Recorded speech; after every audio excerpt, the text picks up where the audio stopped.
जिस प्रकार के नंबर्स आए हैं, क्या लग रहा है आईटी शेयरों की नीचे डूबेगी आज?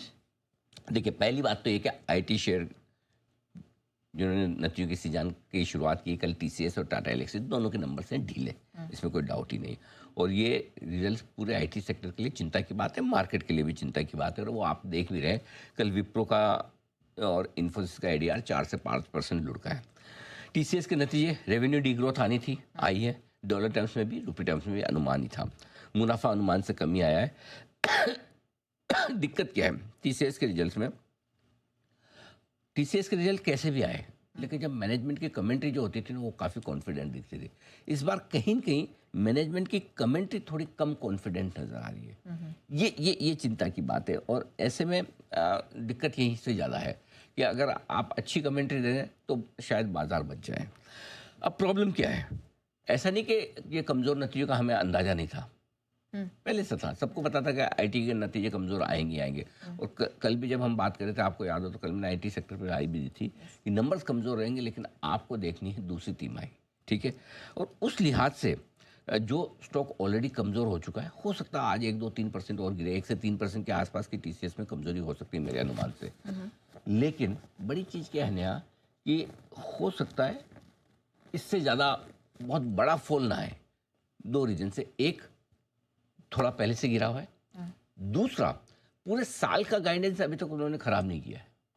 उन्होंने पूरे साल का, तो कॉन्फिडेंट कम है लेकिन गाइडेंस होल्ड कर रहे हैं, अनिश्चितता ज़्यादा है। ज़्यादा असर आपको इन्फोसिस और विप्रो के एडीआर में दिखा। अब समझना क्या है, देखिए अब रिजल्ट अगर बहुत अच्छे नहीं है और अगर गाइडेंस को लेकर मैनेजमेंट कॉन्फिडेंट नहीं है, तो इसमें गलती टीसीएस की नहीं है, टीसीएस के मैनेजमेंट की नहीं है। इसके लिए जिम्मेदार एक ही आदमी है, और ट्रम्प। करेक्ट। अगर ट्रम्प की नीतियाँ ऐसी है जिसमें अमेरिका के बिजनेसमैन को, अमेरिका के कॉर्पोरेट्स को वो समझ नहीं आ रहा कि उनका बिजनेस कैसे क्या चलेगा, जब उन्हें ही नहीं समझ में आ रहा तो जो इनके क्लाइंट है टीसीएस के, वो तो अमेरिका वाले ज़्यादा है। और अगर वो क्लैरिटी नहीं देंगे तो टीसीएस कहाँ से देगा? सो प्रॉब्लम एग्जीक्यूशन की नहीं है, प्रॉब्लम टीसीएस के डायरेक्शन की नहीं है, प्रॉब्लम टीसीएस के मैनेजमेंट की नहीं है, प्रॉब्लम ग्लोबल और अमेरिका के माहौल की है, जिसकी जो ट्रम्प की वजह से, ट्रम्प ने टीसीएस की ऐसी तैसी की है, न कि कोई बिजनेस का माहौल। इसमें सिल्वर लाइनिंग क्या है, अच्छी बात क्या है? जैसे टैरिफ को लेकर चीज़ें क्लियर होती हुई दिखेगी, ट्रेड डील वगैरह होती हुई दिखेगी। और अब इसमें प्रॉब्लम क्या है, इसमें हमारी खाली अमेरिका और इंडिया की ट्रेड डील वाला मामला नहीं है, टीसीएस और आईटी के लिए थोड़ा मामला बड़ा है। उनको खाली भारत की ट्रेड डील हो जाए उससे फ़र्क नहीं पड़ेगा, उनको ये चाहिए कि ये ट्रेड डील वाला मामला दुनिया भर के साथ में जल्दी सेटल हो।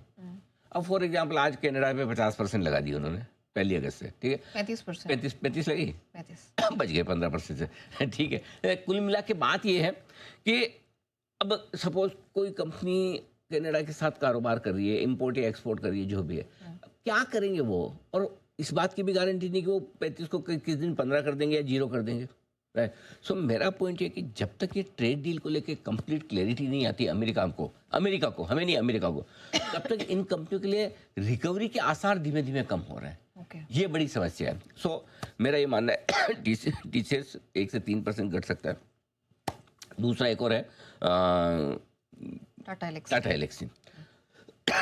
मैं आज रिजल्ट रिव्यू नहीं दे रहा हूँ, साथ हाथों आती हूँ भाई, आगे पीछे ऊपर नीचे दाएं बाएं सभी पैमाने पे घुमा फिरा के देखेंगे, बहुत ही घटिया रिजल्ट है।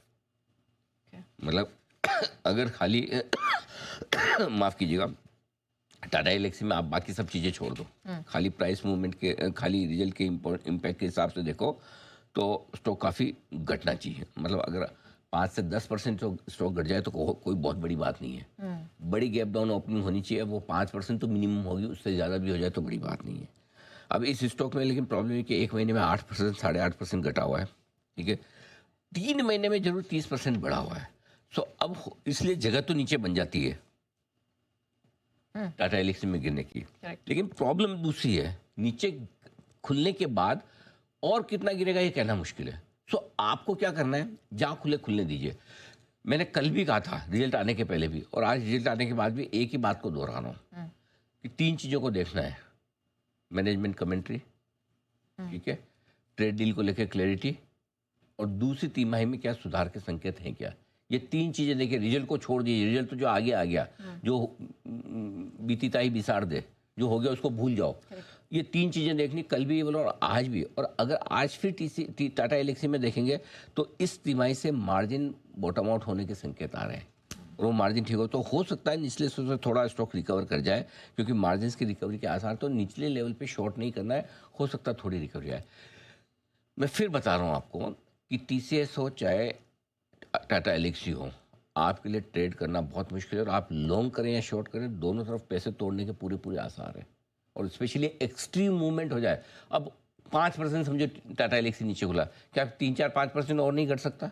बिल्कुल घट सकता है। शार्प घटे अचानक से बढ़ जाएगा तो आप क्या करोगे? ये सारी चीज़ें हैं जो आपको बहुत, तो अननेसेसरी का एडवेंचर नहीं करना है, ज़बरदस्ती का नहीं करना है, क्योंकि जब तीन चीज़ें देख के आपको डिसाइड करनी है, ट्रेड डील की क्लैरिटी, मैनेजमेंट की कमेंट्री और दूसरी तिमाही का आउटलुक, तो ये वैसा लिक्विड ऑक्सीजन जैसा हो जाएगा। करेक्ट। ये कुछ चीज, आपका पुराना रिजल्ट आपको तेजी नहीं करने देगा, और नया आउटलुक आपको बहुत मंदी नहीं करने देगा। तो एक बार रिजल्ट के हिसाब से खुल के शांति से रखिए, हड़बड़ी वाला गलती वाला ट्रेड नहीं लेना है, नहीं कमाएंगे चलेगा, पैसा तोड़ना नहीं। तो ये आपका TCS और टाटा एल्क्सी का रिजल्ट रिव्यू है। चलिए, तो रिजल्ट रिव्यू सर ने आज आपको पहले ही दे दिया है,